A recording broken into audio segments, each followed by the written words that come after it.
Hey everyone, this is Libertarian Black Man.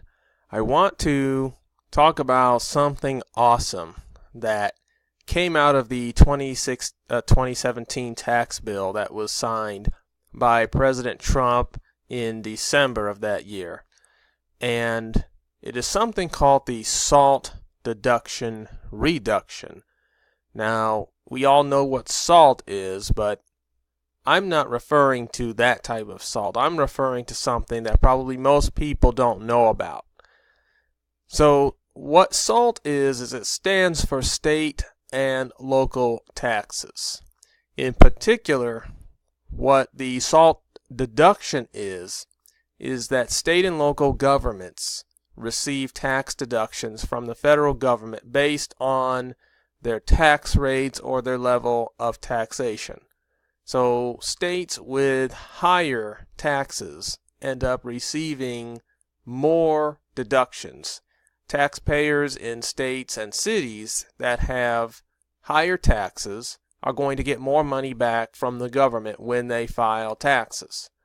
Now, this is not a good system. This is not a good deduction, because what it does is it creates a perverse incentive to raise taxes at the state and local level to fund big government programs. Ultimately, this means that when you get money back for taxes that you pay in, you're not suffering the economic consequences of excessive taxation.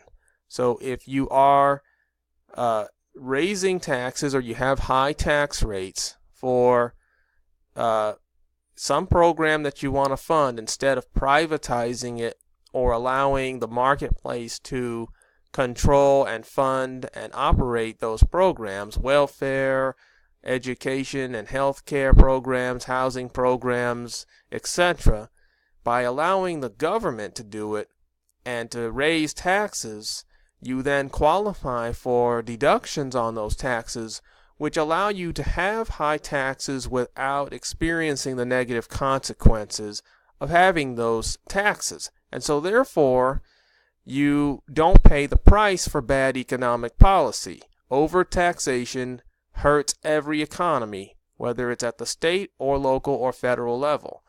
So this is effectively allowing someone to hurt themselves but not feel the pain of hurting themselves. If we look at the states that have the highest level of taxation and lowest level of taxation, you'll see that the greatest level of deductions goes to the high tax states. So the top 10 states in America, New York is at the very top of the list, have the highest percentage of their income returned to them under the SALT deduction. If you look at the bottom 10 states, North Dakota being at the very bottom, they have the lowest percentage of tax revenue returned back to them under the SALT deduction as a percentage of income. So if you were to look at, for example, taxpayers in the top 10 highest tax states, they received SALT deductions averaging 7.5% of their income. Taxpayers in the bottom 10 lowest tax states receive SALT deductions averaging 2.3% of their income, which is less than a third of the deductions received by taxpayers in high tax states. So if you have high taxes, you get high deductions. If you have low taxes, you get low deductions. And of course, this just incentivizes people to push for big government programs that ultimately they don't even have to pay for. It's the federal government that is paying for these states by giving them money back as a result of having high taxes.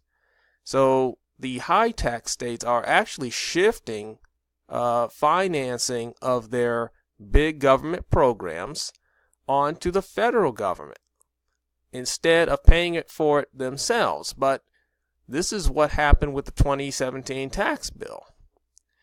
If you look at the bottom 10 lowest tax states, 6 out of 10 of them have no income tax at all. Florida, Nevada, South Dakota, Texas, and Tennessee and Wyoming.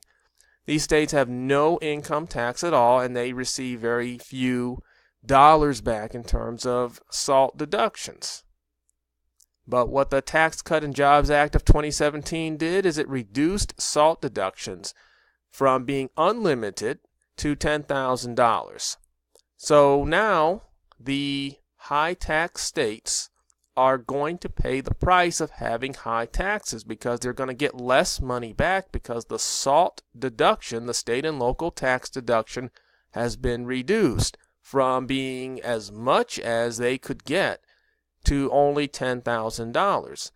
And as of 2019, we are now seeing the average tax refund has been cut down by about 9%, 8.7% from a year ago, because this tax law took effect in 2018, and so now we have tax returns that are reflecting the changes to the tax law that were in effect last year, and we have people in states with these taxes, with the high taxes, actually getting less money back.